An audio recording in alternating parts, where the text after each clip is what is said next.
Hello everybody, welcome back to ComedIan MTG. My name is Ian. Today we are covering the full spoiler for Kamigawa Neon Dynasty. Let's dive right into it. If you like content like this, make sure to hit like and subscribe, and if you want to support the channel, make sure to check out patreon.com/ComedIanMTG. Alright, without any further ado, let's jump into the spoiler. As I mentioned with an earlier version of the spoilers, Banishing Slash is kind of an interesting card if you're looking at sort of like a Tymna-esque deck that really wants to have this sorcery speed versatility when it comes to removal, because it destroys an artifact, enchantment, or a tapped creature.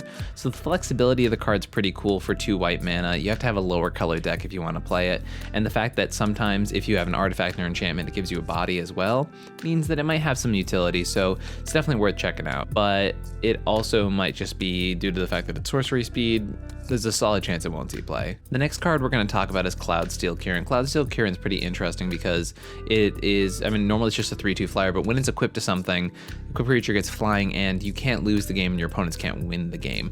Now obviously that effect is very good, especially in a format in which win conditions sort of just steal the game out of nowhere, things like Thassa's Oracle or any sort of Underworld Breach shenanigans, things like that. So specifically if you're playing this in a deck with Arden in the command zone, the ability to play this for 3 mana, automatically equip it to something so that stops you losing the game is actually pretty cool. Now there's arguments that something like Gideon of the Trials has existed for a long time, and even that is a card that is slept on quite a lot, and I'm of the camp that that card is very underplayed.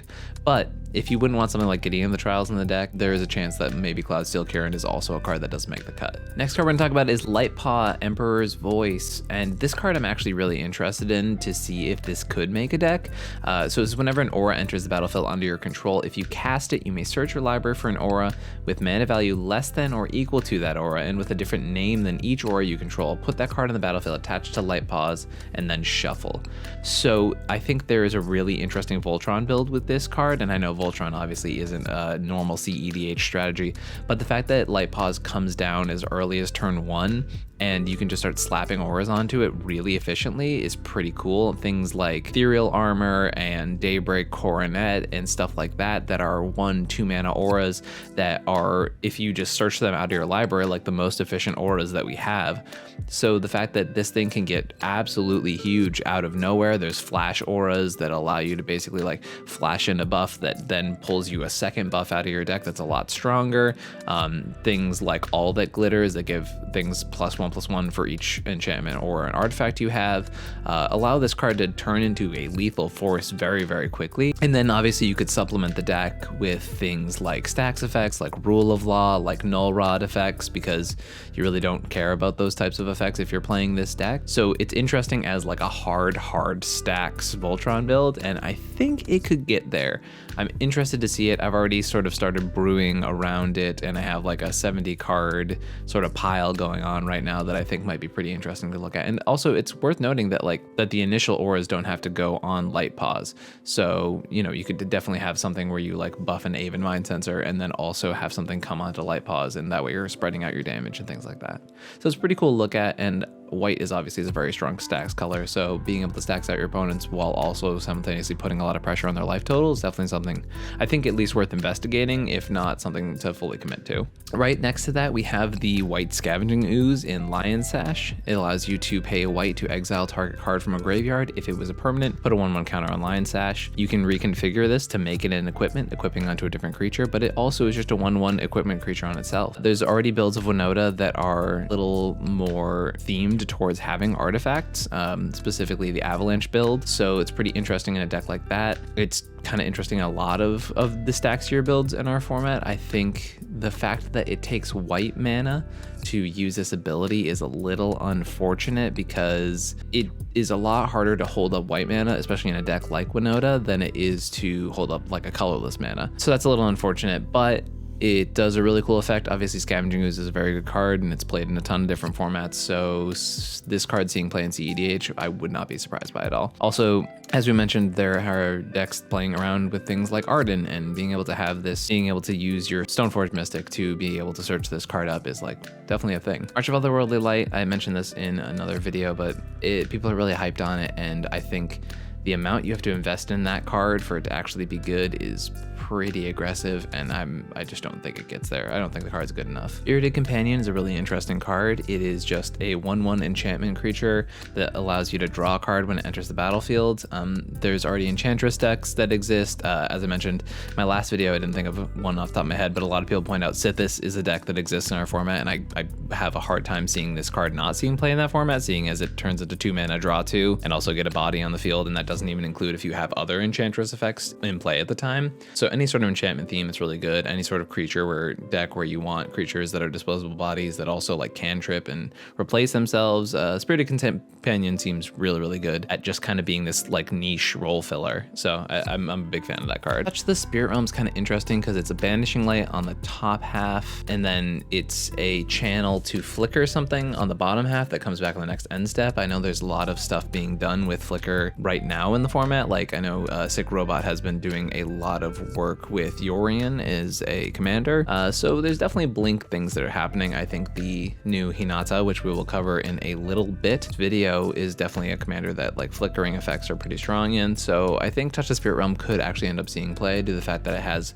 versatility as a removal spell, and channel effect is actually pretty good. We're gonna hear a lot about channel in this episode. Channel is an insane ability. It's absolutely broken, and it's just a crazy ability, and it's really, really pushed. And the fact that they're basically creating bodies that do something and then are uncounterable spells from your hand is just wild.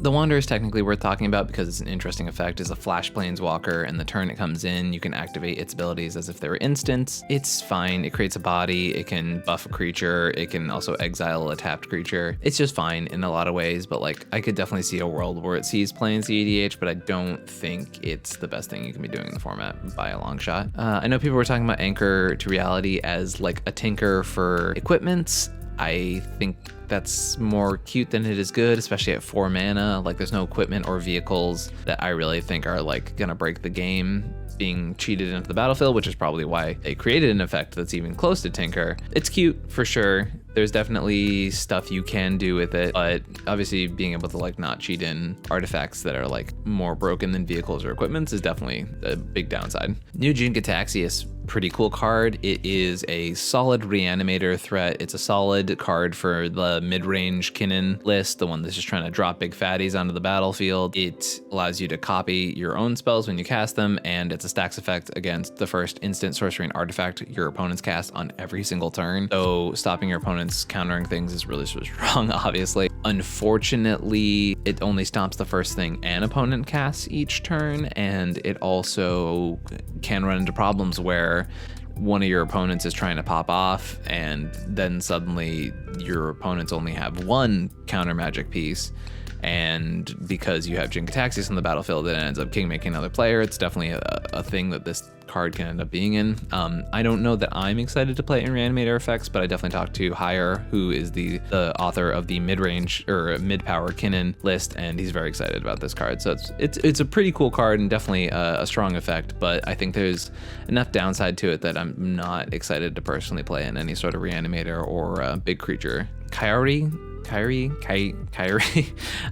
the Swirling Sky is an interesting dragon creature. When it dies, you get to return any number of non-land permanents with total mana value 6 or less to their owner's hand, or you can mill 6 cards and return up to 2 instants and or sorceries from your graveyard to your hand. I have heard of some people working on like a high tide clone deck with this guy in the command zone. Basically, so you would make, obviously you'd make a clone of Kairi, and then because the legend rule exists, one of them would have to sacrifice itself, and then obviously one of these abilities would go off. You'd start milling your own library and then returning things to the battlefield and then getting instants of sorceries back, and kind of like this weird mono blue high tide storm thing. I'm not sure about its potential to actually like end up being a deck in the format, but it's at least a really cool concept, and I'd love to see the finished product of it. March of the Swirling Mist, it's the probably either this or the red version of this cycle are the best. So as an additional cost, you can exile any number of blue cards from your hand, and the spell will cost 2 less for each card exiled this way. So for example, if I wanted to make X equal to 2 and only spend a blue mana, I could exile 1 blue card from my hand up to X target creatures phase out. So this card can, a lot of the time,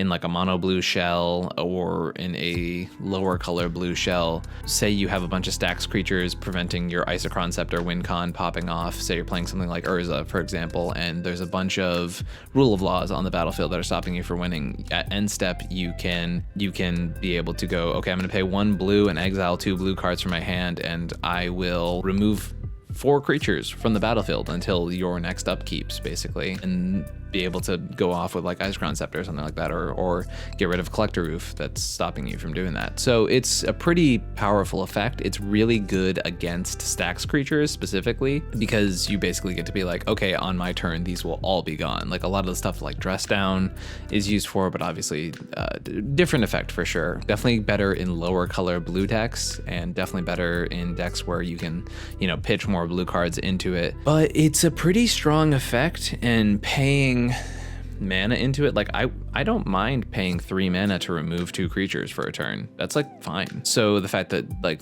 just paying into it isn't egregious is not bad at all either. So definitely a cool card. Mnemonic Sphere is pretty interesting because the back half is blue to basically cycle it. So it ends up kind of being like a cantrip, which is kind of cool. And then the front half allows you to, you pay 4 in total to like use it to draw 2 cards. So it's kind of interesting in a shell where you might be using something like Silas in the command zone, like for example like Rog Silas deck. Like this doesn't hurt you too much, and it's a repeatable draw engine that you can keep pulling out of the graveyard, which is kind of cool. It costs 4 mana to draw 2 cards, which is more of like a standard rate than it is like a cEDH rate, but the fact that it also has on the back half this ability to cycle it, so that's kind of cool that you can have it in your hand, pay 1 to cycle it, or I mean it's channel, but it's basically cycling. Pay 1 to cycle it, and then if you connect with Silas, you can then get it back out of the graveyard. So during a turn, you can use like 3 mana to draw a card and then get it back, and then stuff like that. So it's kind of a cool engine with any sort of graveyard recursion deck with artifacts. So it's definitely interesting, and you know, there's a chance if your commander cares more about artifacts and you don't want to play something like an opt, like if you're down at that point of the cantrip level, then it might actually be pretty cool. I think there's decks for it. I don't know which ones specifically want it, but I think there are definitely, especially decks like that, like having artifacts in the battlefield for one reason or another. I think it's a pretty cool. Moon Circuit Hacker is one of the many ninjas in this set that are really good rates. The fact that it can ninjutsu in for a blue, and the turn it comes in, it just draws a card is pretty cool. Like the fact that, say you have Yuriko in the battlefield and you're attacking with 1 more evasive creature, the fact that you can 1 blue ninjutsu this thing, it hits, gets a Yuriko trigger, and then draws a card, and then on turns after that it becomes a loot effect instead of just a draw card. Like it's still really strong, and I think it's a very powerful effect, so I'm pretty excited to see this card see play. Moon Snare Prototype is a card I've talked about before, but I'm actually really excited about it. It's a slightly worse Springleaf Drum in the fact that it costs a blue and taps for a colorless, as opposed to Springleaf Drum, which costs a colorless and taps for any color mana. So it's definitely worse than Springleaf Drum, but it is also pretty good in the fact that it is another copy of those effects. So decks that are playing Rograk probably want to play this card. Decks that are playing Thrasios really want to play this card. I've been a big Springleaf Drum person for a good amount of time. I found it to be actually performing pretty decently, especially when it comes to like early game explosivity. I know for a fact I'll probably be playing this in my Teamer Polytyrant list. I'll probably be playing it in my version of Rog Silas. It's just really solid. And the fact that you also can channel it later in the game and just use it as a removal spell to tuck a non-land permanent on top or bottom of their library. So like it has that early game utility, and it's awesome that at the late game it's not just a dead card in your hand, it's an expensive mana sink, but it is removal for any type of non-land permanent, which is pretty big. And you know, you don't mind paying the extra mana later in the game because, you know, you're at that point in the game where you're just grinding away and it becomes another engine at that point. So I'm actually a pretty big fan of Moon Snare Prototype. It's not usually that a normal that I get really hyped about a common, but that's kind of what this set is. A lot of unique cards because of the channel ability. Once again, channel's really strong, kind of pushing a lot of cards into playability. Network Disruptor is kind of interesting because rogues in like the Ninja, Yuriko, Edric style deck tend to be an important creature type because of things like knowledge exploitation and the other one. and Notorious Throng. There it is. So Rogue is an important creature type. I think there's definitely some more decks that you can keep playing with Rogues. Just another Rogue for eventually if Anawan does become a real deck. I feel like we keep like getting an evasive Rogue every set, and this set actually a couple more than one. So it's kind of interesting to see that that deck is getting more and more pieces, and like that might actually be a playable deck at some point. Kind of one that I'm excited to take another look at as each set keeps coming out, because I keep seeing more and more cards. Like we got Doughty Voidwalker, we got this one. We have another card I'll be talking about later. So there's a lot of Ninja Rogue crossover synergy, as we can also tell here with Prosperous Thief, which is another ninjutsu. It is a 3/2. You can ninjutsu in for 1 and a blue, and whenever a ninja or rogue, 1 or more, deals combat damage to a player, create a treasure token. So it has the Timna restriction, right? So if you hit one player with a ninja or a rogue, it makes 1 treasure. If you hit one player with multiple ninjas or rogues, still only makes 1 treasure. But if you hit all 3 players, you make 3 treasures. I think that's a really strong effect. I think Grim Hireling has proven that that's a strong effect, and the fact that this one can come down for as cheap as 2 mana, I think is absolutely huge. I think, like, you know, sending in an Ornithopter in a deck like Yuriko and then turning that into this card to make you mana, and then next turn you're coming down with Yuriko and this card and you're making mana and you're drawing cards. And Prosperous Thief I'm very hyped on, not just in Yuriko, not just in a deck like Edric, but I think this card is actually really good. Maybe an Anawan card if that's a thing. So definitely worth looking at. There's definitely a really cool card here. The Reality Chip. So when I talked about this card about a week ago, I was a little hemming and hawing about it because I was looking at it as a commander. One, I think this is actually a really cool commander. I think you can basically play it like Mono Blue Elsha, but creatures matter a lot more because of the way the reconfigurability works with this card. It's literally Future Sight in the command zone. Where I'm really excited about this card is actually in Urza. Now, I know a lot of Urza decks right now are the polymorph build, so you can't play creatures in them. However, I'm looking into a version of Urza playing this card, playing actual Future Sight, playing a few more creatures that ends up being basically like Future Sight Urza. And the fact that Reality Chip is just so tutorable in that deck is really big. The fact that it taps for mana with Urza's ability, so the fact that it can come down for 2 mana and can tap for 1 of the mana you need to equip to Urza or another creature or your Construct or something, and then suddenly you have a Future Sight that is super tutorable in a mono blue deck. I think that's pretty huge. A big problem with Urza, and if you listen to like the Urza episode of Into the North or any of like the Urza pilots who've been talking a lot, it is very clear that Urza does struggle with card advantage as like they're moving into the later part of the game. So I think Reality Chip is really big there. I think it kind of turns into a win condition at some point with the fact that the cards in Urza are really good at just like cycling through your deck. You're playing things like Sensei's Top, you're playing a bunch of baubles, playing a bunch of other stuff like that. The version I'm looking into is also playing like Codex Shredder, so there's a lot of ways to turn like a Future Sight into just winning the game, and the potential of drawing like 10 cards in a turn, drawing with a Future Sight ability in Urza is pretty huge, especially given the fact that anytime you're playing an artifact, it's then creating mana. So I'm actually really excited about Reality Chip in the 99 of Urza, and I'll look into posting that list that I've been working on a little bit. I might be able to put it down in the show notes below, but I also might want to save it until it's a little more refined. But I'm actually pretty excited about Reality Chip in the 99. It's super tutorable. And then also another card with Arden and Crom, because then that becomes 2 mana with Arden in the battlefield, or I guess Arden and any blue deck, but I know Arden Crom is the one I talk to Callahan of the Mind Sculptors about all the time. And the fact that this turns into 2 mana, Arden automatically equips it, and now it's a 2 mana Future Sight that you can tutor easily because it's an equipment, it's an artifact. That's really strong. A 2 mana Future Sight is kind of insane. So Reality Chip got overshadowed by the fact that it is a legendary creature. I think it's really good in the 99, and I think it actually can be its own deck. You can compare it to things like Elsha and talk about the cost and benefit of each. The reusability of Reality Chip is definitely higher than Elsha, you know, because Elsha dies, becomes a 7-drop, whereas if the creature Reality Chip is equipped to dies, you only have to pay 3 mana to find a new creature. So a lot of pros and cons for Reality Chip versus Elsha, and I was a little more skeptical of this card, but now that I've kind of like seen what it can do in the 99 of certain decks, I'm actually really excited about it. I think it's gonna be really cool and pretty powerful in the right shell. Reality Heist is one I've heard people talking about. You get to look at the top 7. It costs 1 less for every artifact you control, and then you can reveal up to 2 artifacts, put them into your hand and the rest of your bottom of your library in any order. The fact that it doesn't put them on the battlefield, even though it can be as cheap as 2 mana is kind of not great. I think Dig Through Time is a lot better than this card. There's definitely a world where you play something closer to an affinity list, and this card would be pretty decent there, but I don't know that it's good enough in any sense. Tamishi Reality Architect is a 2 and a blue for a 2/3 legendary Moonfolk Wizard. Whenever one or more non-creature permanents are returned to your hand, draw a card, and that ability only triggers once per turn, and you get to return a land you control to its owner's hand, return target artifact or enchantment with CMC X or less from your graveyard to the battlefield, activate only as a sorcery. This is a really interesting card. I know a lot of people are very excited about it, specifically in the way that you can play a lot of cards that don't typically see play. So a lot of like really weird enchantments that have like cumulative upkeeps. Speaking of which, one of the most popular enchantments with the cumulative upkeep being Mystic Remora, the fact that 2 mana, you can bring that back every turn.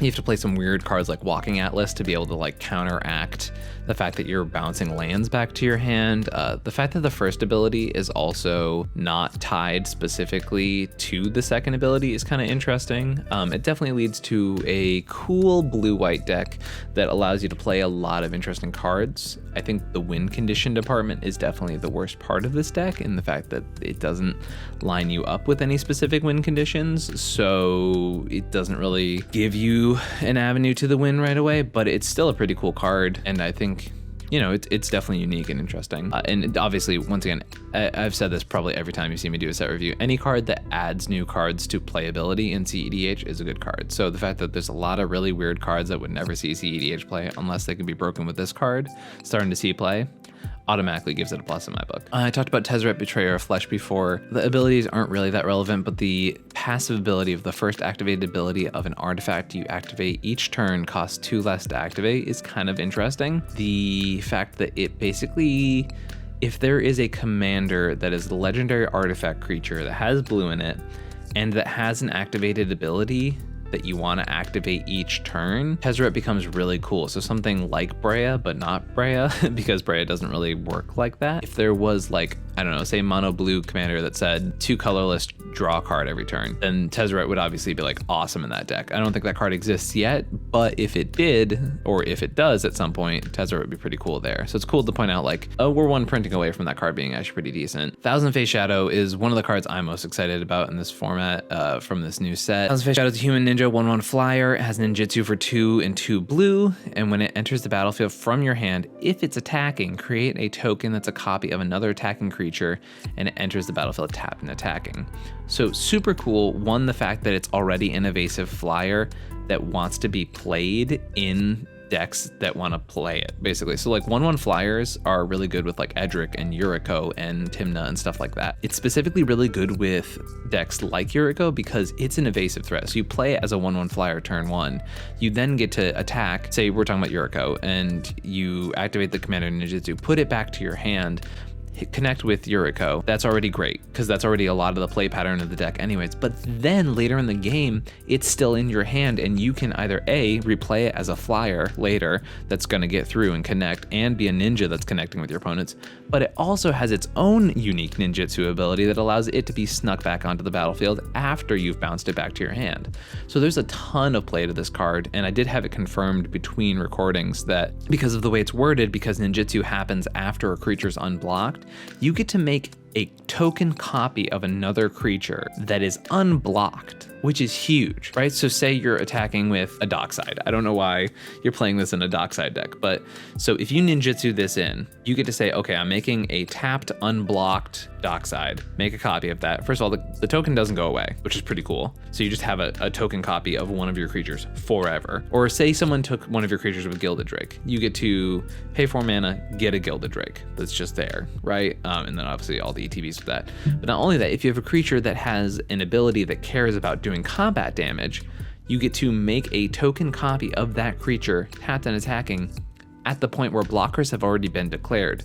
So therefore, you get to guarantee that whatever card you target with this ability gets in and gets combat damage in. So for 4 mana, you're getting this, a ninja, to do combat damage, which is great in the Yuriko deck. But not only that, say you have another ninja on the battlefield, you get to make a copy of that creature, and that's guaranteed to be getting in. So you could have things like an Ingenious Infiltrator, which is drawing you cards, or like other ninjas on top of that. So that's more ninja triggers, more draw triggers, more combat damage triggers. Like this card's insane. Specifically in Yuriko, the card's busted. In Edric, it seems really good, and I think, you know, there's actually a lot of worlds where like you can play this in a Tymna deck and get a lot of good value off of it. I'm pretty excited about this card. I think it's really strong. I think there's a world where you can play this in like a Tymna Crom deck and like, make a copy of your, like an attacking dockside, something like that. You can also make, you know, just use it as an evasive Tymna attacker. You know, there's a lot of cute stuff you can do with this card. I think it's really good, and it does a lot for 1 mana. I like the fact that it's all these things and an evasive flyer, and perfect for a Yuriko deck. So I'm very hyped about that card. So Nashi Moonsay's Shine is a very interesting card, and whenever it deals combat damage to a player, you can exile the top of each player's library, and you can pay life instead of the mana cost of those spells to cast them. It also has ninjutsu for 4 mana, so it's a pretty interesting card. I don't know, because of the fact that the CMC of it is expensive, I don't know that it's going to see play in Yuriko, because 4 mana is a lot to ask for that deck. On the other hand, it's a very strong effect, so the fact that you can like pay 4 mana to connect in with this card and then pay like X amount of life to get X amount of stuff after you connect and not have to use the mana because you've already paid 4 mana to invest into this card. It's pretty interesting. It's, once again, so basically the moral of the story is expensive, but it has a strong effect. I don't know that it's strong enough to be its own commander due to the fact that it's like hard to build a deck around random top flips off the top of people's libraries, and like you can use your life to pay for stuff, and obviously life is a great resource, but it's not consistent because you're relying on your opponent. It's like basically having an Atali in the command zone in black, but you have to pay your life total for it. I don't think it's good enough to be on its own, but there's a chance you could see it in a ninja deck or a blue-black deck and something like that. So Hatsunari Toad Rider is worth talking about in the fact that it basically becomes an outlet if you have infinite casts for enchantments.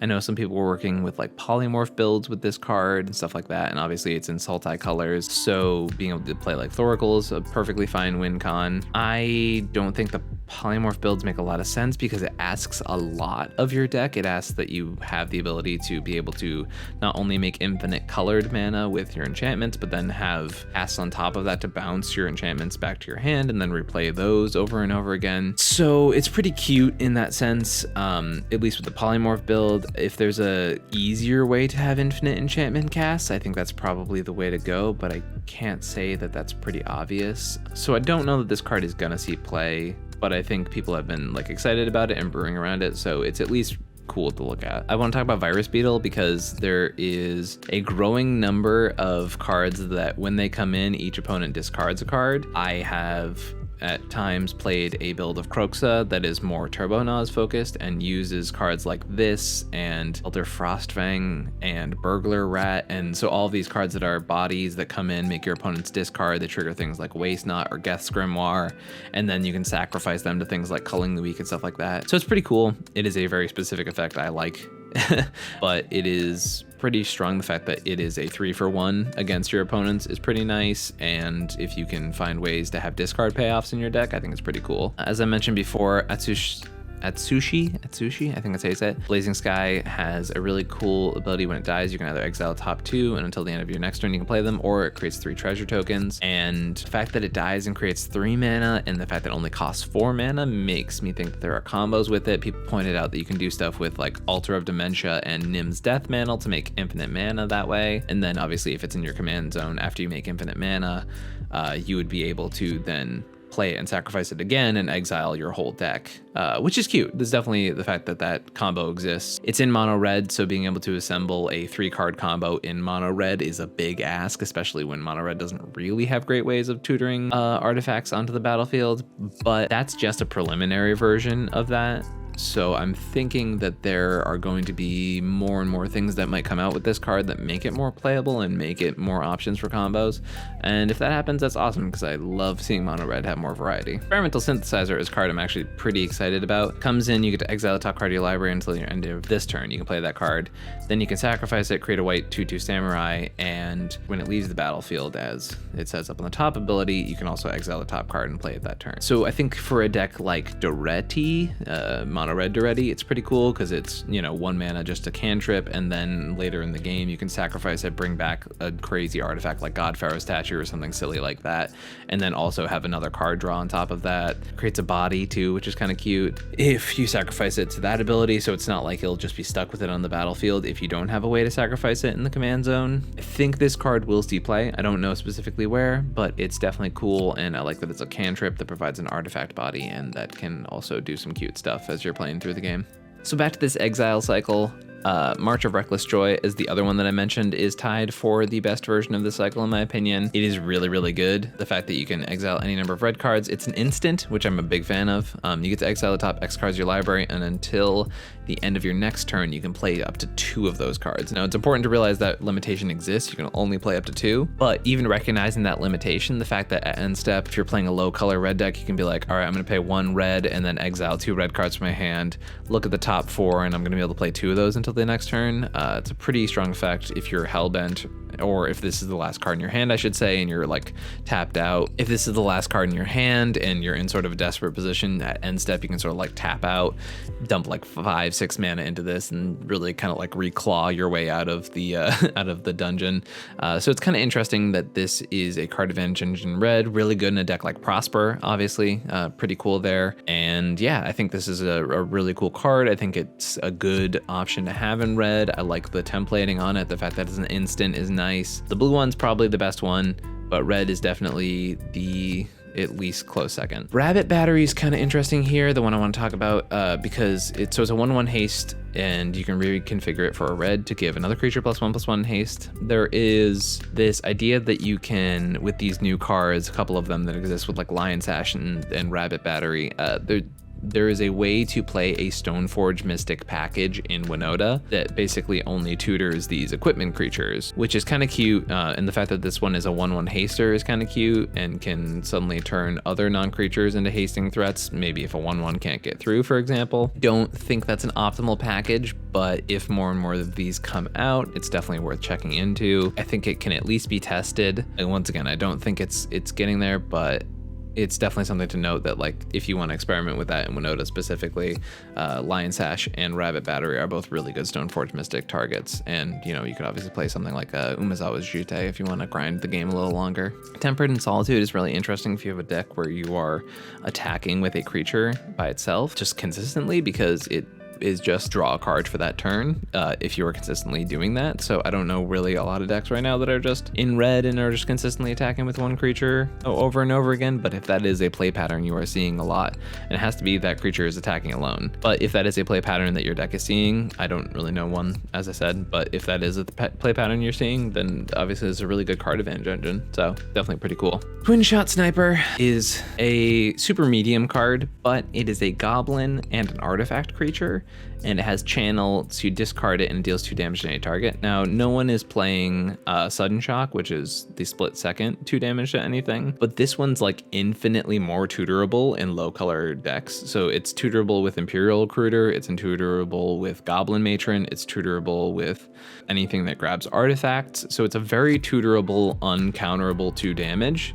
So if you think that maybe your deck is suffering to a creature that would be killed by a 2 damage removal spell that you want to be uncounterable, Twintron Sniper is really good in that sense. If you find a need for that role, it's pretty good at that. And also there's cute stuff with decks like Duretti. I don't think that Duretti wants to play this, but you know, where you can discard it and then bring it back to the battlefield, and it does 2 damage as an ETB as well. So there's cute stuff this can do for sure. I don't know that Alesha is ever a deck, but it's actually really cool with that commander as well, because you can use the channel ability and then it's in your graveyard, bring it back with Alesha, it does 2 damage to something else. So it's a cute card. Once again, really nice to just have this option in lower colored decks. The fact that it's super tutorable as a goblin creature with less than 2 power in these colors, and you know, in green decks it's a creature, and in blue decks it's an artifact. So it's a very, very tutorable card, and for that reason specifically, it's a very tutorable creature artifact that happens to be able to be used as a spell, and that amount of flexibility in what it is kind of why it's being talked about here. Kappa Tech Wrecker is 1 and green for a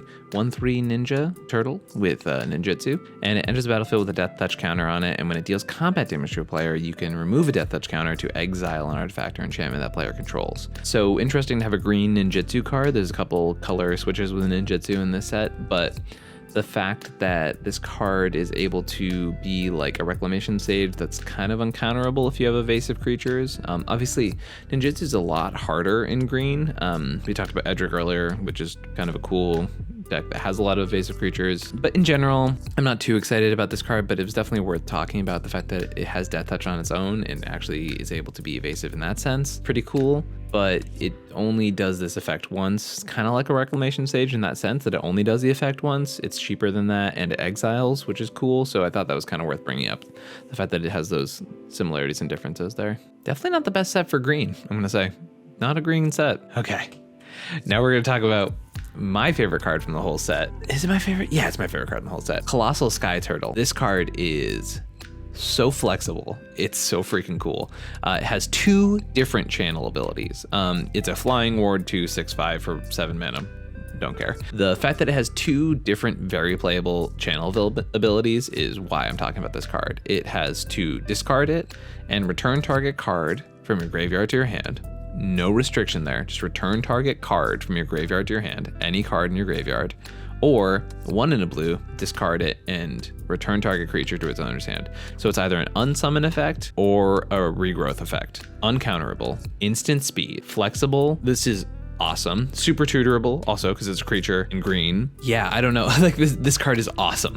I'm a huge fan of Colossal Sky Turtle. I think it's really, really cool. It's really cool in modern with like the Cascade decks, but that's not obviously relevant to this conversation here. But the fact that an instant speed 3 mana regrowth is awesome. Instant speed, huge, huge, huge on a regrowth effect. And 2 mana to bounce any creature, doesn't have a can't bounce your own creature restriction, so it can bounce your docksides, things like that. And obviously the mana cost makes it bad in decks that are playing ad nauseum, but if you're not playing ad nauseum, this card is so flexible. It's just so exciting to have such a cool, unique, flexible card. Once again, both of those abilities super relevant to games, uncounterable. Huge fan of this card, and there's probably going to be games where you get desperate and hard cast this thing, which is hilarious to me. But the point is, Colossal Sky Turtle, huge ups. I'm a huge fan of this card. The flexibility is just insanely wild. I actually freaked out when I saw that this card was spoiled because I just didn't think that they would print 2 relevant channel abilities on the same card, and they did. So this card's cool. I'm a big fan of Colossal Sky Turtle. Enthusiastic Mechanot.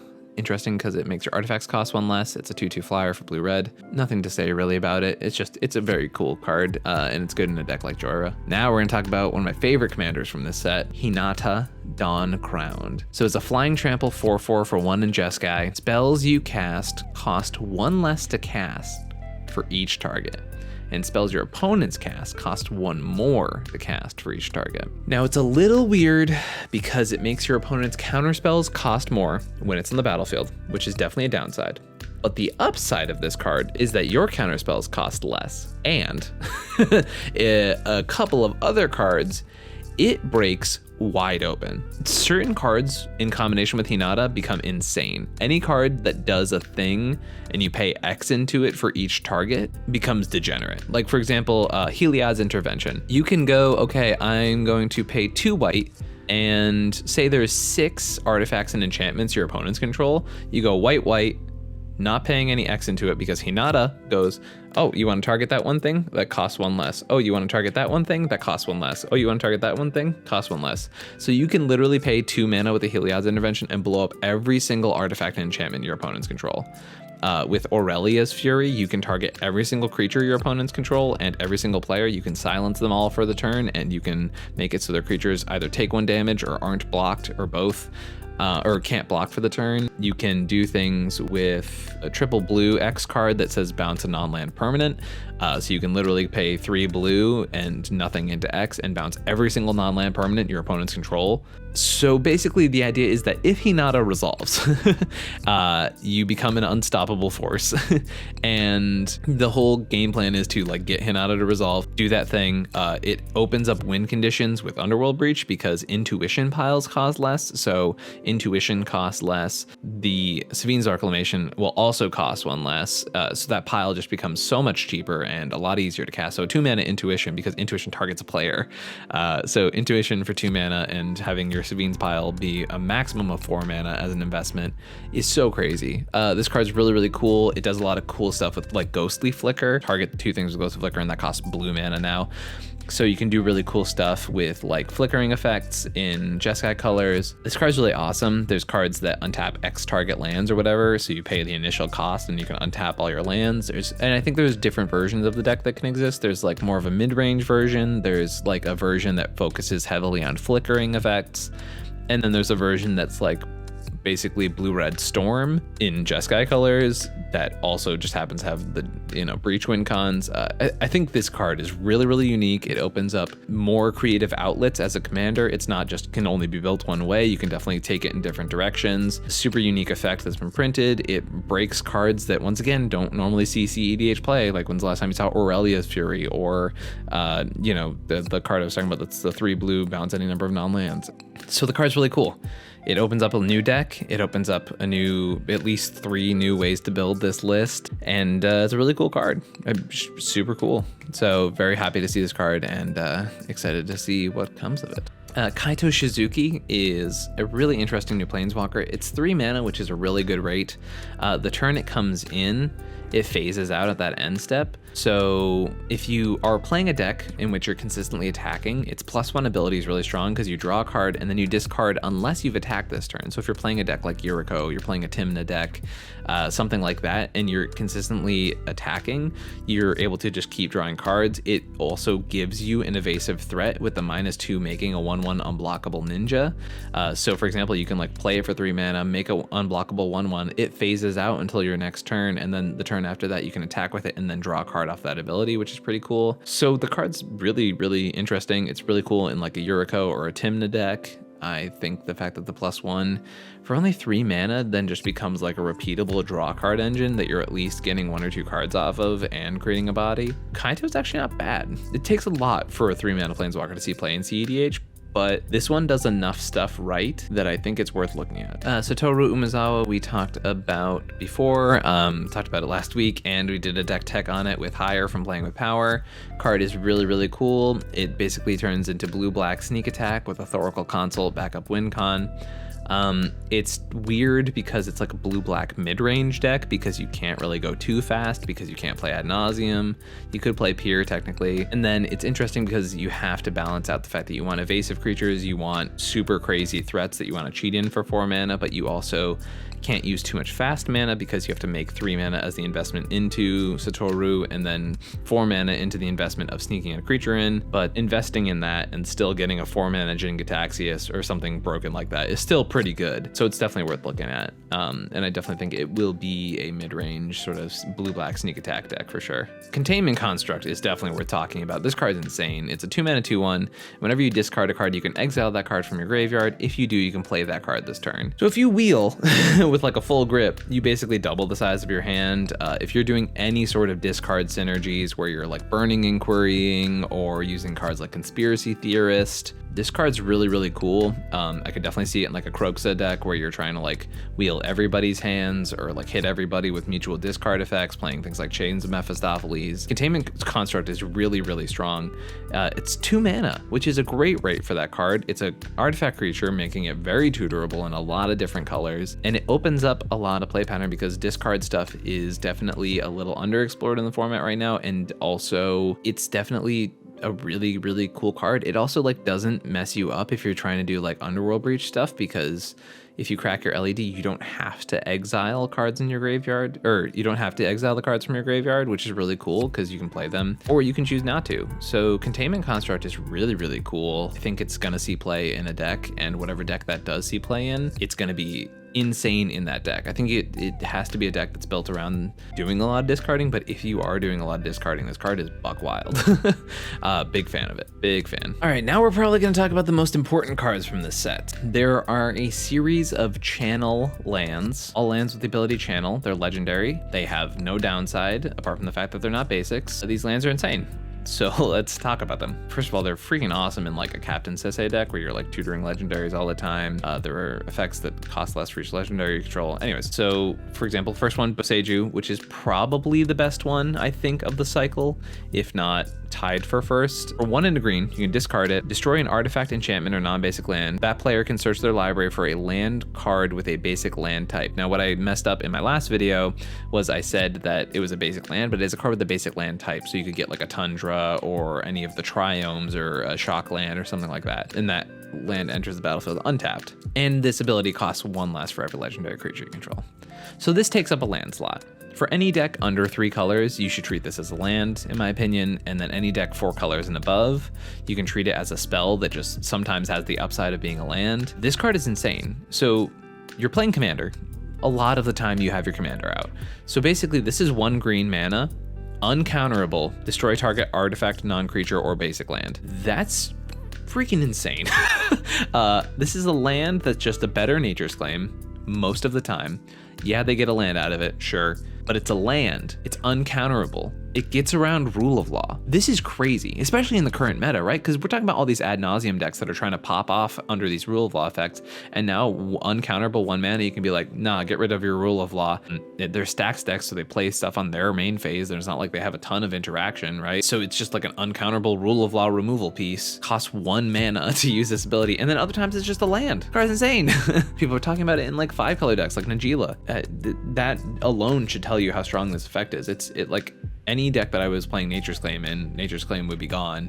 Not that I'm a big Nature's Claim fan in general, but like this card is just better most of the time. The fact that it gets once again, the fact that they get a land, not great, sure, but uncounterable removal that goes around rule of law effects, that goes around tax effects, that goes around all of that stuff is so good. And it's so flexible because it gets an artifact, enchantment, or a non-basic land. All of those can be very relevant. You can blow up a Gaia's Cradle. You can blow up a rule of law effect. You can blow up a tax effect. You can blow up a Graph Digger's Cage. Like, this card is absolutely crazy. It's so pushed. It's very, very strong. And worst case scenario, it's a bad forest. It's so good. It's so good. These cards are insane. I think they're really, really strong. And I'm just going to keep ranting about them because we've got 4 more to go. There's one of these in the cycle that I'm not a big fan of. Number 2, Aiganjo, Seat of the Empire. So 1 taps for white, it's the white version of the cycle. For 2 and a white, deals 4 damage to an attacking or blocking creature, and it costs 1 less for each legendary creature you control. So once again, assuming you have 1 commander, maybe you have partners, so this can be as cheap as 1 white mana, deals 4 damage to an attacking or blocking creature, gets around rule of law effects. This is going in Winota without even like the margin of the concept of a thought of including this card. This card's in. It's super awesome. It's removal. Now, obviously they have to be an attacking or blocking creature. It's not just unconditional removal, which is definitely a thing. It takes not that much skill to be able to put your opponents in a position where they want to attack or block with a certain creature that you need to have removed. It's going to change up play patterns. I think people are going to be more hesitant to attack or block what would be understood as like free blocks in certain games now, which is going to be kind of interesting because like normally that like pump spell effect isn't something you worry about in cEDH, but Aiganjo is so good. Like, it is so good. It is a very strong card, very pushed effect. I'm very, very excited about it. And once again, worst case scenario, it's a bad Plains. The blue one, also dumb. Otowara, Soaring City. Now this one costs 3 in a blue. That's the biggest downside of this card. And I think people are really just flying over that part. But if you have partners, once again, 1 in a blue, right? 2 mana. So for example, something like a Winds of Rebuke. Instead, why don't you play Otowara? Or like 4 color decks, I think you should just like replace Winds of Rebuke and play Otowara instead. And like sometimes you have a land, yeah, you're not land screwed. And then other times you have a bounce spell. And it's not like it just hits creatures. That's the craziest part about this thing. It hits artifacts, creatures, enchantments, or planeswalkers. And it's uncounterable. So, okay, so say you have a situation where your opponent has an Archon of Emeria and has a Rule of Law effect on the battlefield. And now with your lands, you can go, okay, at end step, I'm gonna discard Otowara, bounce your Archon of Emeria, and I'm gonna use Boseiju to blow up your Rule of Law. Uncounterable. Instant speed. Didn't count as a cast for turn. These lands are insane. Like, these lands are absolutely insane. Now, there's a lot of hyperbole going on around right now that like stacks decks have to like rethink their entire thing to play around these lands. I don't think that's the case. I think it's harder to be a stacks deck right now because these exist. I think it definitely is. These cards are things you have to think about, and they're going to be a giant pain in the butt. I don't think you need to like not play stacks right now because they exist. For sure not. I just think recognizing that they do exist and that they are a giant pain in the butt, and recognize that they are things you have to think about moving forward. Definitely a part of the game and a process to think about for sure. I think effects that tutor lands to hand might be more played than they are right now. There's not played a lot at all, but a lot of people just play crop rotation nowadays, and I think, you know, there's a world where people might look into like an unconditional get a land to hand type of thing because of the fact that these cards exist. One card outside of this cycle, I think Roadside Reliquary is actually pretty cool. If you want a colorless land that is gonna replace itself at sometimes, or maybe even draw you an extra card, it's pretty cool. So it's you pay 2 to sack it, draw a card if you control an artifact, draw a card if you control an enchantment. So if you're in a deck that you have consistently both of those things on the battlefield, it's not bad. I don't know what deck that would be, but if that is a place you find your deck to be in, then maybe this is worth taking a look at. Back to our busted cycle, we're getting into the worst cards of this cycle. Sokazan, Crucible Defiance. The only reason I want to talk about this one is because it's stupid in Winota. It is once again instant speed, uncounterable, makes 2/1/1 colorless spirits with haste, gets around our own rule of law effect, and gets you 2 Winota triggers. So either at end step, or on your main phase, not counting for your spell for turn, you can make 2/1/1 spirits with haste. This card's freaking awesome, in Winota specifically. Not really anywhere else, but in Winota, Sokazan, super good. Gets around Rule of Law once again, gets hasty threats, can be played at instant speed, awesome. No tax effects, things like that. People were comparing it a lot to like Raise the Alarm, but Raise the Alarm 1 doesn't count as a land drop sometimes, and 2 gets hit by our own tax effect, 3 doesn't get around Rule of Law. Like, this card's so good and doesn't make hasty threats. Yeah, big fan of Sokazan. And then the worst version of these is Takanuma. You discard it, mill 3, and then return a creature planeswalker from your graveyard to your hand. I can definitely see it seeing play. Once again, it's a 0 mana cost, doesn't really add to your mana cost unlike something like Agadeem's Awakening, and it gets you cards back. So there's a lot of black decks right now that are doing a lot of nonsense with like calling the Weaking their own dockside to do stuff like that. So Takanuma being a way to get around Rule of Law, to be able to dredge back your dockside, milling some cards into your graveyard for graveyard synergies. It's not bad. There are definitely places like Mardu Farm, basically, that I might be able to see this card seeing play, or even like a 2-color farm deck, maybe like the Kroxa Turbonauz deck I was talking about earlier in this episode. So like the worst or second worst of the cycle, I guess Sokazan's probably the worst, but very good in Winota specifically, so I'm focused on that being decent. Takanuma's still good. All of these lands are good because they really have almost no downside, and then sometimes they're just insane.